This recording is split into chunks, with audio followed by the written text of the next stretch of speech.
What is up, everybody? What's going on? Welcome to Sixers Post Game Live. The Sixers get the W today against the Chicago Bulls, 119-108. We are going to break it down, talk about the top takeaways, player of the game. To help me do that, I've got my man Tiago. What's going on, dude?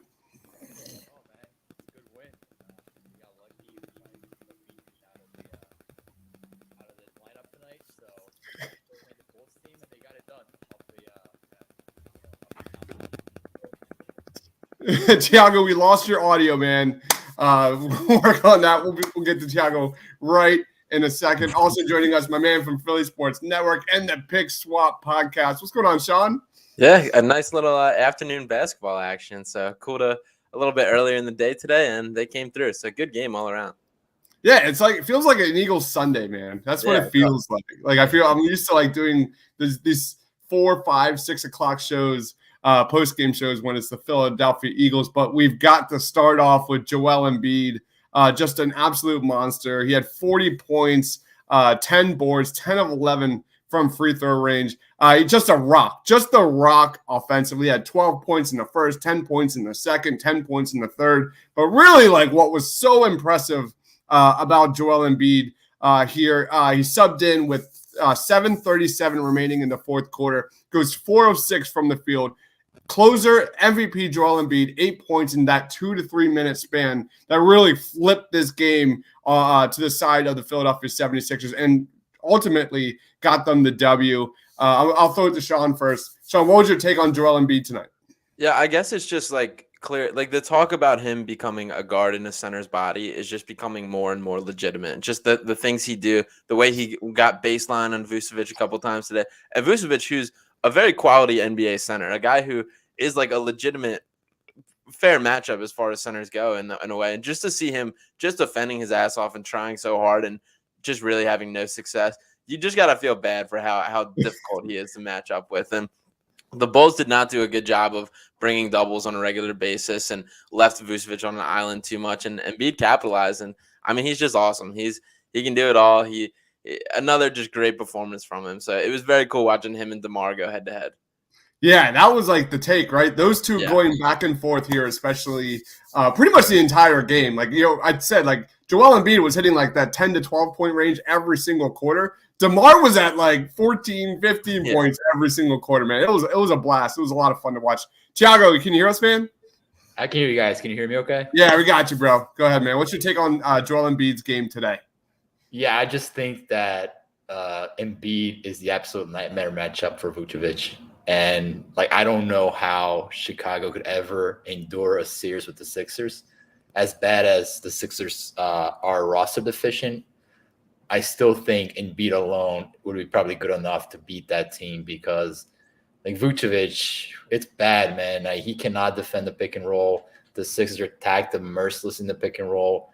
When he tried to hedge up on Embiid, you can clearly tell that Embiid is just way faster, way stronger than Vucevic. So I think it was a big reason why the Sixers were able to get a ton of offense tonight, especially in the perimeter. And it's the reason why I thought Embiid was dominant. I don't think Chicago has any answers for Joel. I think the Sixers could dispose of them in a 7-game series. And, it gives them hope because I do think that's probably a matchup that you're going to see in the postseason in either the first or second round. So overall, just another dominant Joel game. He's had many dominant games against Chicago. This is just another one. And it's good to see him look healthy, look strong. Like you said, in the fourth quarter, he was the guy, no questions. Yep. There was a play in this game. I think it was in the second quarter where Joel Embiid dribbled the ball up the entire court, got like at the rim, stopped on a dime, had two Bulls defenders like completely go away from him, and he got the finish. Like 7-foot centers are not supposed to be doing plays like that, man.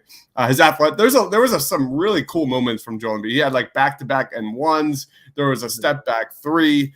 Just MVP Joel Embiid in the truest form. Next up, we got to talk about Tobias Harris. Tobias Harris had but he had a pretty strong game. 10 of 15 from the field. He had 23 points, 8 boards, 5 assists. He had a block and a steal. He was a +6. But Tobias Harris, like the takeaway of this game was he stopped the bleeding. when the Chicago Bulls were making their run. Tobias Harris had 11 points in the fourth quarter. Not many times on this show, Sixers show, we've talked about fourth quarter clutch Tobias this season. I don't feel like, but man, he did it. He delivered, and we've been on Tobias a lot this season. We got to give him his props. I'll throw it to you, Tiago. What was your take on Tobias Harris today? I mean, you give him his credit. Tobias gets criticized a lot for not hitting clutch buckets. He was what kept them afloat early in that fourth quarter where Chicago was making a run. I will say this. I think he benefited from Lonzo Ball not being out there. I think Ball is one of those defenders that can definitely help shut down Tobias. So a guy can come off screen, stay connected to the ball handler. The Bulls really don't have that outside like Ayo, and he's still kind of a rookie. So the Bulls are roster deficient. Tobias took advantage of that. Good for him. There's still a lot of decision-making things that we'll continue to call out on the ball, in transition, turnovers.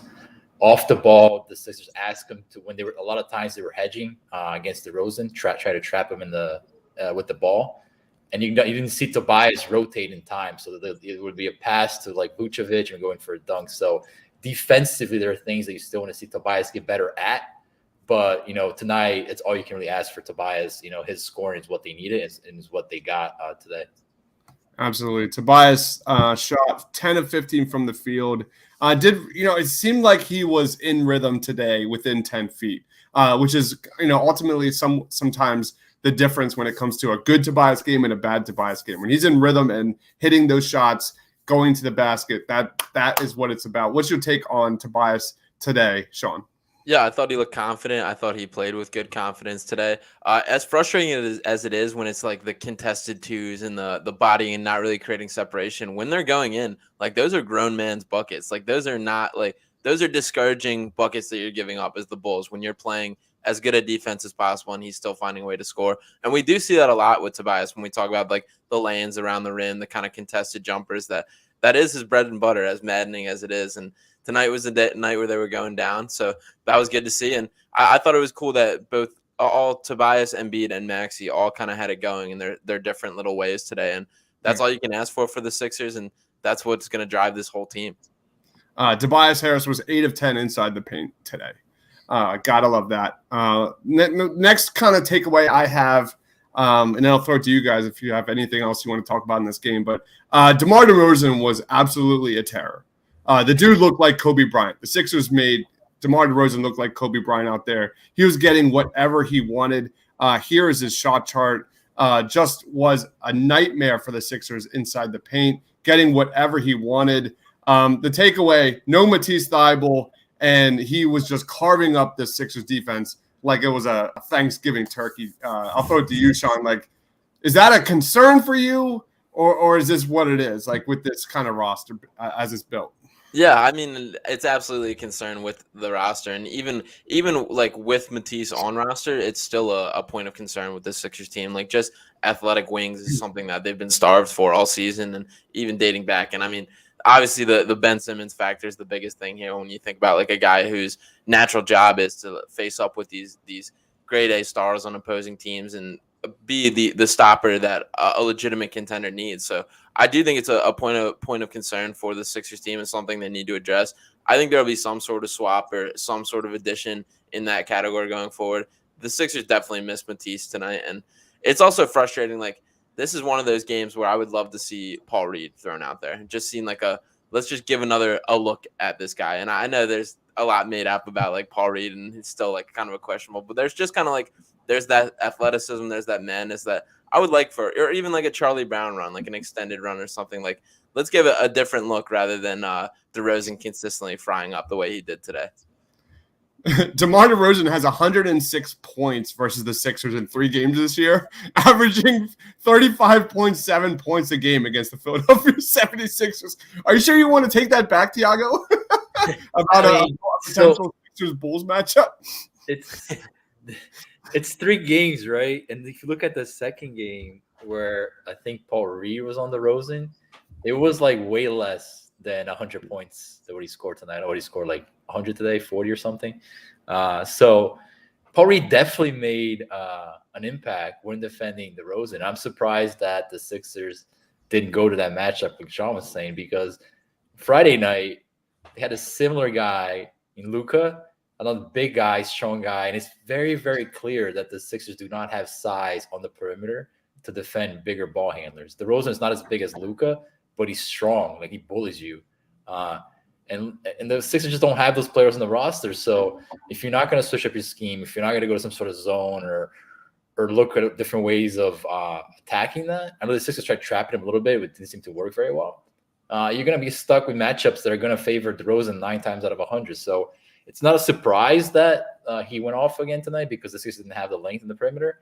I will say this. I don't expect this the roster to be like that going to the postseason of Chicago. I do expect them to make a move on the perimeter. A guy like I wrote about, like Kenrich Williams from Oklahoma City, a big, strong guy. You can play offense, can keep on the court late in the game. So a guy like that can alter the matchup with DeRozan a little bit. So I expect those guys to be on the roster the postseason. If they're not, then yeah, I may have to revisit that Chicago prediction, because you can't have a guy going off for 40 points. He can definitely win you games.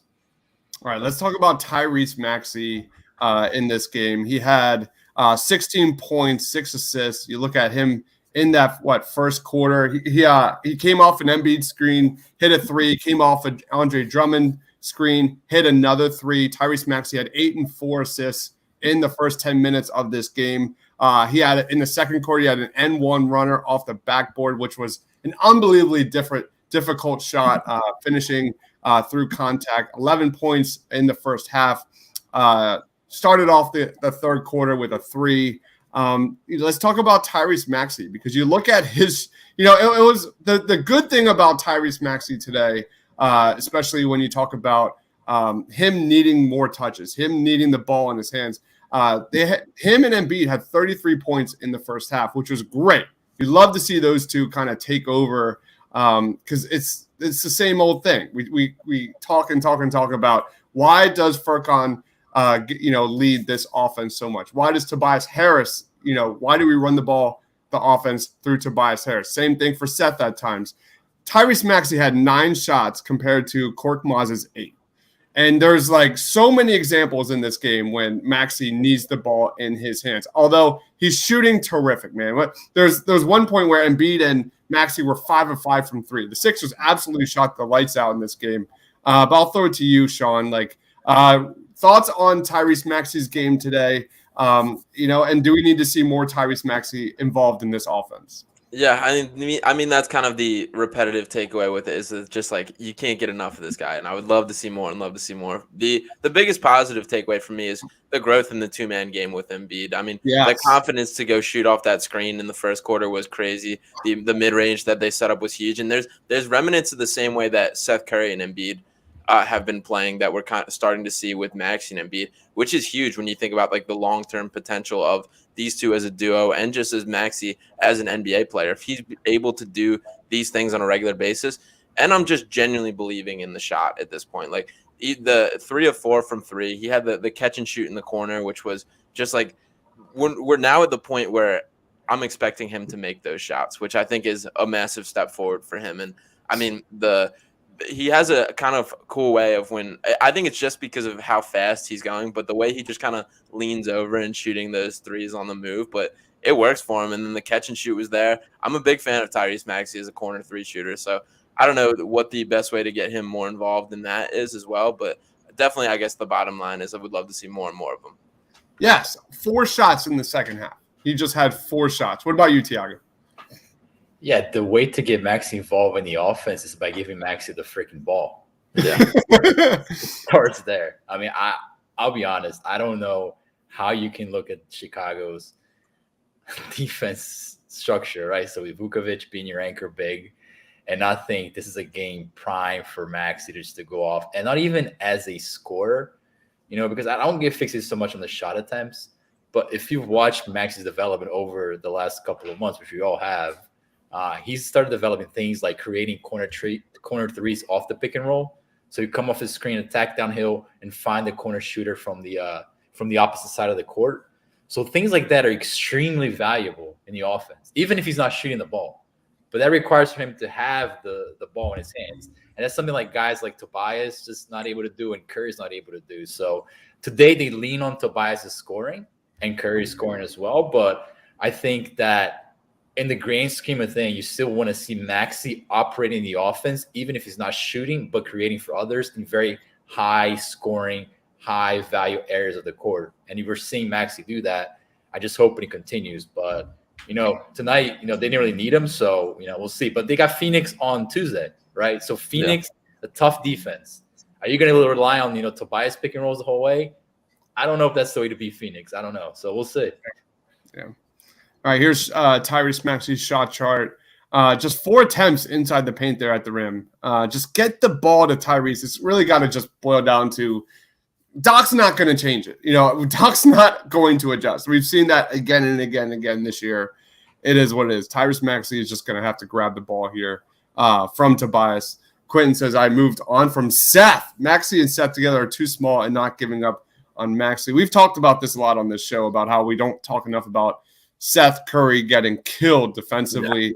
Let's talk about it. I mean, even beyond this, Seth has, struggled with his shooting here the last 5 games, less than 30% here from 3. That's the life of a shooter. It is what it is. So can a Maxey James Harden backcourt exist? I'll throw it to you, Thiago, because that's kind of where this conversation is going. What's your thoughts on that? I think it's going to exist. Maybe in a week or so, or maybe in a couple months. But I don't think there's many people who think it's not going to exist here. I do think it can exist because Harden is a bigger defender. Harden can defend size pretty well. Again, not the same player that we're used to watching in Houston, but he can do that. The Sixers have alternatives if they want to play around with the starting lineup. And I talked about getting Maxey out of the starting lineup and putting Danny Green in as an option. So you get Green, Thibault, Curry. So you got bigger, stronger defenders. They can pull Curry out of the lineup and put in Danny Green, keep that same Curry, Thibault defensive structure with Maxey on the court. They can play around with a bunch of stuff. We talked about this. I think they can add somebody else. So I would not rule out Seth as a important part of this team because his shot is off and his defense has always been bad. Because we saw early in the year, man, he's fundamentally important for this offense. When he's humming, that dribble handoff game that he's got with Joel is one of the most lethal play types in the NBA. So you can't just ignore that and put that on the bench because he's a BC level defender and he's struggling from distance. So we'll see. What's your take, John? What's your take? Yeah, I agree with the sentiment that the Seth and Maxey as a duo in the backcourt is not one that's built for postseason success or that can have a title contender constructed around it. I am in on a Harden Maxey backcourt, absolutely, and I agree that I am feeling more and more confident that that's going to happen whenever that may be.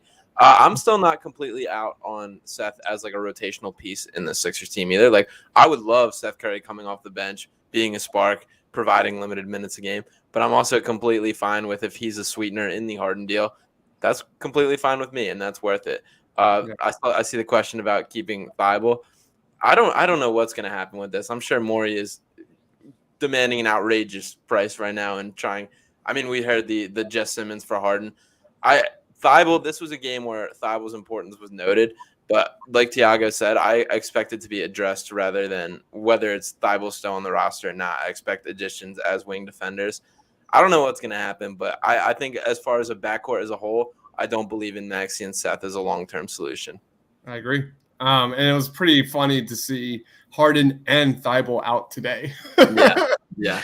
Coincidence, I don't know. Is that when Twitter was blowing up? I was like, what's going on? Yeah. Just like, go outside and play in the snow or something, man.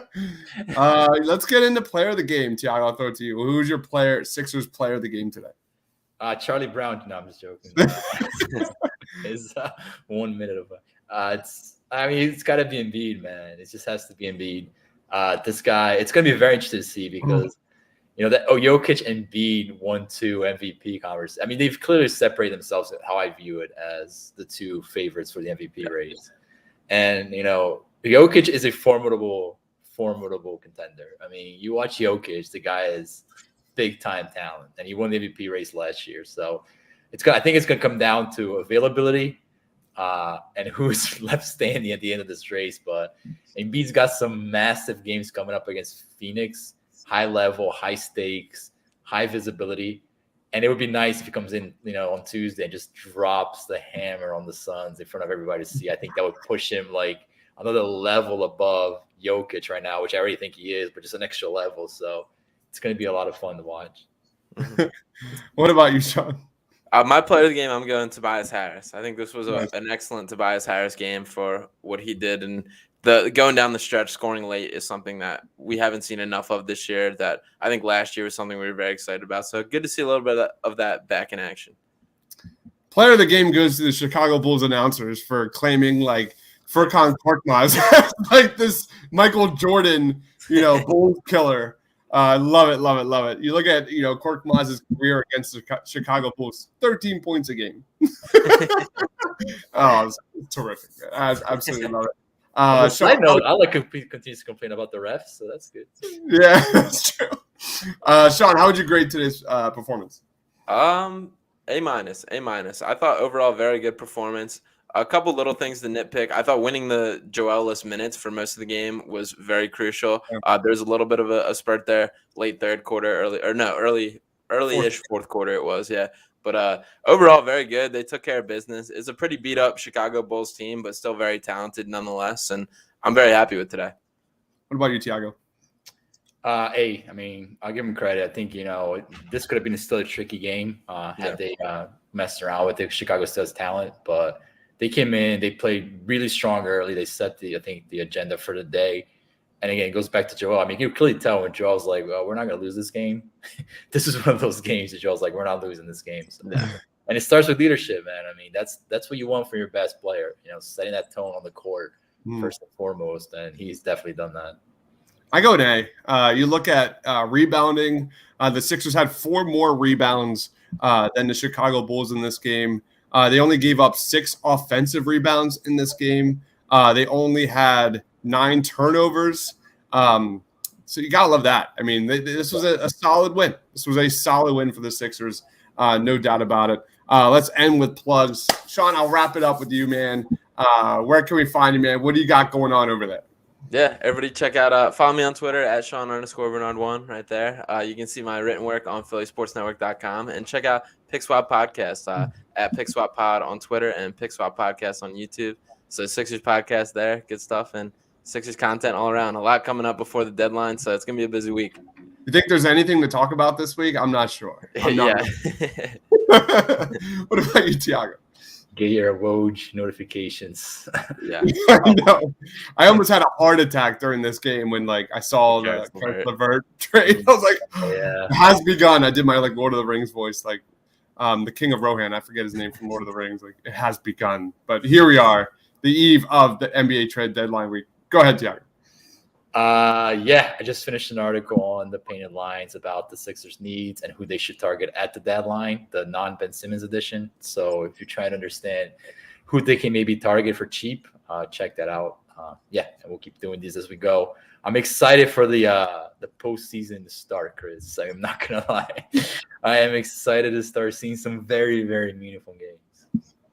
It's going to be a lot of fun. We're going to be ramping up tons and tons of Sixers coverage. NFL draft all day. I was covering the Senior Bowl yesterday. That was a ton of fun. Tons of videos down here on the channel. Tons and tons of draft content. I just dropped my wide receiver rankings.